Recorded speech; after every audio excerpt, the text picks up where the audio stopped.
We are here at Common Men की कहानी Swaramala की ज़ुबानी, and today we have Sridhar Ramu ji with us. So sir, welcome on our podcast channel. The first question to you both is, what has been the most defining moment in your personal or professional journey so far?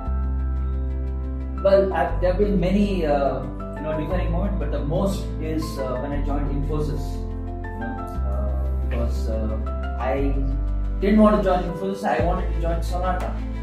So I went to Sonata. You'll not believe, the HR of Sonata said, "Don't join my company, go to Infosys." It was like as if a force was driving me to get to Infosys. So when I went to Infosys, Nandan was the one who interviewed me. He was really amused with the fact that I was moved from Sonata to Infosys, and then the rest is history. He interviewed me, and since I'm from IIT Madras, he's also an IITian. He wanted me in, and joined Infosys. That was probably one of the most defining moment for me. Okay. Yeah. So related to that only, I want to ask you. You were among the earliest team member at Infosys, and worked directly under Mr. Narayana Murthy. What key lessons from that experience still guide you today? Nice question. Some of the things which I learned from him was he was a mentor to me, and the things which I learned from him was honesty, mainly, and transparency. So be transparent with the client. If there is any problem, don't hide it. Be transparent, and always look for quality and deliver more than what you promised. So the motto was over promise, but deliver more than whatever you promised. So that was a few things. There are many more, but these are the things which I learned. Okay. So I think the first question when we are talking that manifestation work, from the one which you went and then you were moved to Infosys, there was a manifestation. The universe wanted you to work there. The other question is, how do you stay motivated and focused when things don't get as planned?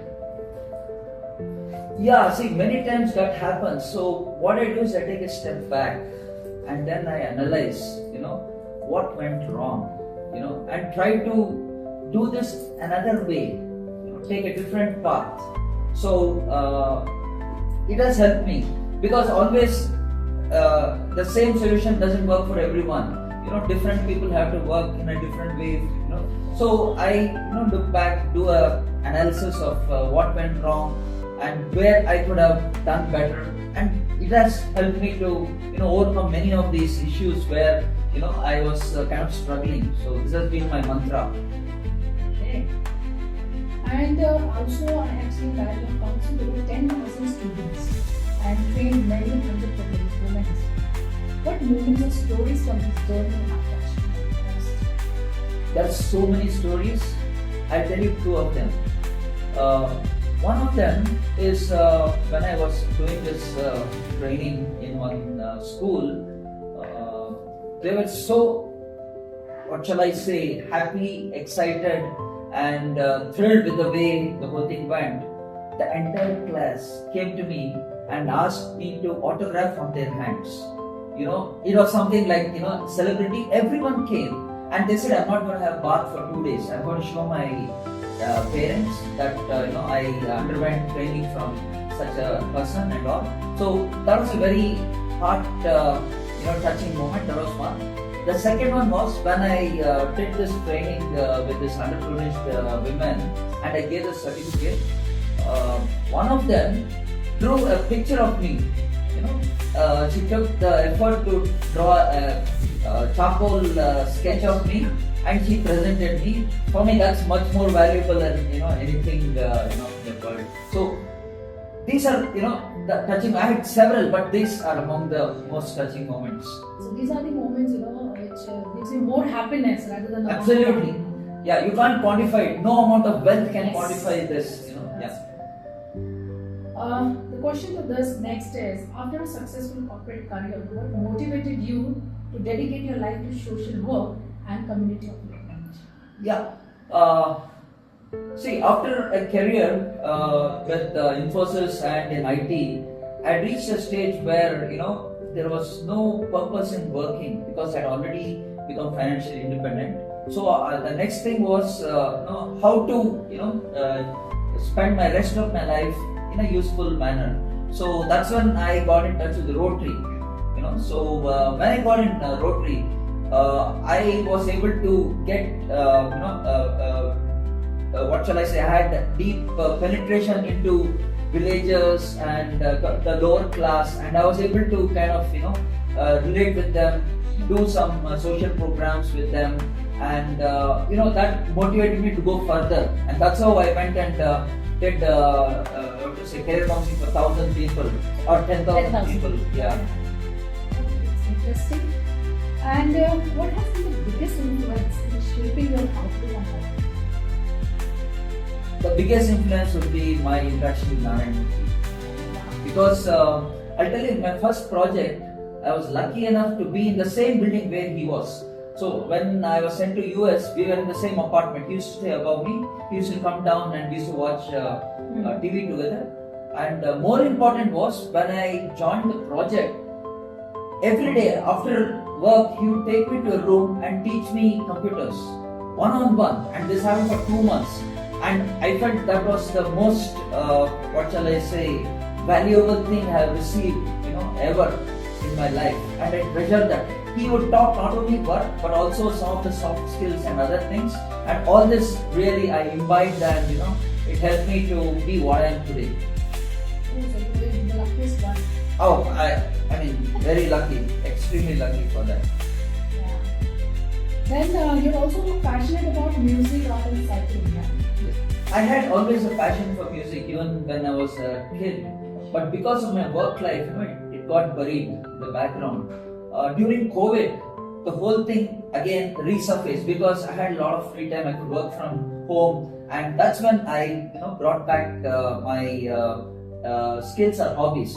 My hobbies during my childhood were sketching, painting, and also singing, and also used to play the harmonica. So all this came up during the COVID times, and I got a chance to join quite a few karaoke clubs, and then I would participate. And I've given about 4 or 5 live programs on Facebook. I gave one just about a couple of days back. So all this inspired me to work on the non-professional part of my life, and I've balanced it in such a way that I kind of plan my calendar. So I have these days set for social work, and the days when I'm free, I focus on these other activities. And as for cycling, again COVID helped me. During COVID, I didn't want to stay at home. I wanted to go out of home, and cycling was one excuse to go out of home. And I started just with half an hour of cycling. Then I went into long lengths of cycling, and now I cycle 20 kilometers a day, and that keeps me healthy. That was my next question: how do you balance ambition with personal well-being or family life? Yeah, it's very important to balance, personal life and professional life. Sometimes people get caught up with the professional life so much that they are not able to, devote their time. Sometimes they realize it too late. But my advice to the younger generation is, right from the beginning, try to balance it, because both are important. So you have to balance both of them. And one of the things which I realized is what you focus on the personal life or your hobbies gives you the strength to focus on the professional life, and they are both complementary. As opposed to a lot of people think, they say, I don't have time for this. But if you do 1 hour of gymming or 1 hour of anything, it gives you enough energy to perform in your personal life. So there is a correlation between these two. Yeah, because then once you exercise or if you are getting into these activities, you feel very fresh. Absolutely, mind is you feel happy. yes, and your productivity improves. Yes. So last question is, what advice would you give to someone trying to create a meaningful impact on their own field? What I would say is, first identify which field suits them the best. because many a times people just dive into something and later realize that it's not their cup of tea. So first do a kind of a soul searching and explore all the areas and find out which suits them best. Once it suits them better, it could be sports, it could be painting, it could be singing, or it could be journalism, or it could be computers, whatever. But once they know that this is their cup of tea, right, give their 100% attention on that and dedication, and surely they will shine, without any, I will say, without any doubts. Because this mantra I have followed and it has helped me, be successful. So I would tell the young to first explore and identify which particular area, or genre suits them best, and then give their 100% on it, and they will really rise. Life is being successful, and being successful obviously you need to balance everything in your life. And yes, so we have seen the success story of Mr. Sridhar Ramu. If not, we can say that he was directly trained under Mr. Narayana Murthy, a known personality in India, all over the world, I can say. Thank you so much, sir. My pleasure, ma'am. My pleasure. For giving us the motivation, to the audience as well for watching us. Thank you so much for your motivation words. Please stay in touch, stay connected. Thank you so much.